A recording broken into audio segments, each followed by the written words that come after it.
জুলাই আন্দোলনের ইতিহাস বিকৃতির অভিযোগ উপদেষ্টা আসিফ মাহমুদের বিরুদ্ধে। তার রচিত বই জুলাই মাতৃভূমি অথবা মৃত্যু বইয়ে বিকৃত করা হয়েছে জুলাই আগস্টের ইতিহাস, এমন অভিযোগ তুলে বইটিতে উপস্থাপিত কয়েকটি বিষয় নিয়ে ফেসবুকে প্রশ্ন তোলা হয়। জুলাই আন্দোলনের অন্যতম সংগঠক উপদেষ্টা আসিফ মাহমুদ সজীব ভুঁইয়া রচিত জুলাই মাতৃভূমি অথবা মৃত্যু বইটি প্রকাশের পর থেকেই চলছে নানা আলোচনা সমালোচনা। তবে ফেসবুকে বই নিয়ে প্রশ্ন তোলা হলে পরের দিনই সেটির ব্যাখ্যাও দেন উপদেষ্টা আসিফ। তবে এর পরেও চলছে দুই পক্ষের যুক্তির কাটাছেঁড়া। ফেসবুক বিশ্লেষণে দেখা গেছে বইটিতে যুক্ত করা একটি ছবিতে ঢাকা বিশ্ববিদ্যালয়ের ছাত্র শিবিরের সাবেক সভাপতি আবু সাদিক কায়েমকে বাদ দেওয়া হয়েছে বলে অভিযোগ উঠেছে। আব্দুল ওয়াহেদ রায়হান নামের এক ফেসবুক ব্যবহারকারী অভিযোগ করে লিখেন, প্রথম বইয়ের ইতিহাসেই বিকৃত শুরু। বইয়ের ছবি থেকে সাদিক কায়েমকে মাইনাস করলে কেন? কিসের জন্য বিপ্লবের সাথে বিশ্বাসঘাতকতা করলে?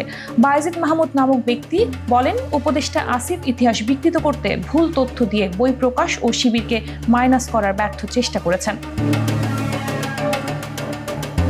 এছাড়া অভ্যুত্থানের স্লোগান ও ইতিহাস বিকৃতির অভিযোগও তুলেছেন কেউ কেউ। অ্যাডভোকেট উম্মে সালমা নামক একজন ফেসবুক ব্যবহারকারী বলেন, ইতিহাস লেখা অত্যন্ত দুরূহ কাজ। সত্যিকারের ইতিহাস লিখতে সংকীর্ণতার ঊর্ধ্বে উঠতে হয়, নতুবা না লেখাটাই বাঞ্ছনীয়। সুতরাং এটি নিজের ব্যক্তিত্ব ও মর্যাদা হানিকর হয়। এমনকি এনসিপির মুখ্য সংগঠক হাসনাত আবদুল্লাহর প্রসঙ্গ টেনে লেখার একটি অংশ নিয়ে খোদ হাসনাত আবদুল্লাহ নিজের সামাজিক যোগাযোগ মাধ্যম ফেসবুকে লিখেছেন। হাসনাত আবদুল্লাহ ও সার্জিস আলম সেনাবাহিনীর গাড়িতে করে ক্যান্টনমেন্টে যাচ্ছেন, এমন একটা স্টেটমেন্টকে কেন্দ্র করে সৃষ্ট বিতর্কে আবদুল্লাহ হিল বাকি নামক এক শিক্ষার্থী ফেসবুক পোস্টের কমেন্টে এনসিপির মুখ্য সংগঠক হাসনাত আবদুল্লাহ লেখেন, লাস্ট প্যারাটা fabricated, just distortion of history. আমরা ক্যান্টনমেন্ট যাওয়ার প্রশ্নই আসে না। কারণ বাজার থেকে জুনায়েদ সাকিব ভাই আমাকে গাড়িতে তোলেন। গাড়ি বিশ্ববিদ্যালয়ের দিকে যাচ্ছিল। আসিফ প্রথমে কল দিয়ে বলে এএফপির অফিসে যেতে। ইন্টারকন্টিনেন্টাল ক্রস করে গাড়ি পৌঁছলে আমি নেমে যাই। তখন আসিফ কল করে বলে, আপনি চ্যানেল 24 অফিসে আসেন। সাথে সাথে আমি সার্জিসকে কল দিই। সার্জিস তখন বাংলা মোটরের দিকে ছিল। ওখান থেকে সার্জিসকে সাথে নিয়ে আমরা চ্যানেল 24 অফিসে যাই। ভিডিওটিতে দেখা যাচ্ছে আমার সাথে গাড়িতে কে ছিল আর গাড়ি বাংলা মোটর থেকে কোন দিকে যাচ্ছিল। অবশ্য এরই মধ্যে নিজের লেখা বইয়ের বিষয়ে অবস্থান পরিষ্কার করেছেন আসিফ মাহমুদ। তিনি নিজেও স্পষ্ট করেছেন যে এই বই পুরো ইতিহাস নয়। তিনি লিখেছেন, বইটা জুলাই গণ অভ্যুত্থানে আমার ব্যক্তিগত অভিজ্ঞতার সংক্ষিপ্ত বর্ণনা, সম্পূর্ণ গণ অভ্যুত্থানের ইতিহাস না। জুলাই মাতৃভূমি অথবা মৃত্যু বইটা আমার চোখে গণ অভ্যুত্থানকে যেভাবে দেখেছি সেই অভিজ্ঞতার সংক্ষিপ্ত বর্ণনা উল্লেখ করে তিনি বলেন, ব্যক্তি আসিফ মাহমুদের অভ্যুত্থানের অভিজ্ঞতাকে সম্পূর্ণ গণ অভ্যুত্থানের ইতিহাস হিসেবে ধরে নেওয়া ভুল হবে।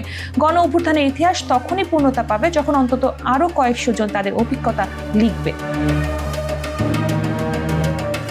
এছাড়া বইটি সংক্ষিপ্ত উল্লেখ করে তিনি বলেন, এখানে অনেক বড় ঘটনাকেও এক লাইনের মধ্যে নিয়ে আসা হয়েছে। মাত্র 120 পৃষ্ঠায় আমার নিজের অভিজ্ঞতার বিস্তারিত বর্ণনা সম্ভব নয়। পরবর্তীকালে ফ্রি সময় পেলেই এই বইয়ের টাইমলাইন ধরে ধরে বিস্তারিত লিখব ইনশাআল্লাহ। বিস্তৃত হয়ে যাওয়ার শঙ্কা থেকেই ছোট আকারে প্রাথমিকভাবে লেখা। সাবেক শিবির নেতা রাফে সালমান রিফাত আসিফের এক পোস্টের কমেন্টে আসিফকে উদ্দেশ্য করে লিখেছেন, ইতিহাসে অনেকগুলো বর্ণনা থাকে, তুমি যা দেখেছো তার অনেক কিছুই আমি দেখি নাই। যেমন তুমি গুম থাকাকালীন আন্দোলনের অনেক কিছুই জানো না, নিজেও দেখো নাই, সেগুলোও ইতিহাসের অংশ। এই বর্ণনা সামগ্রিক রূপটাই ইতিহাস হয়ে ওঠে পরবর্তীতে।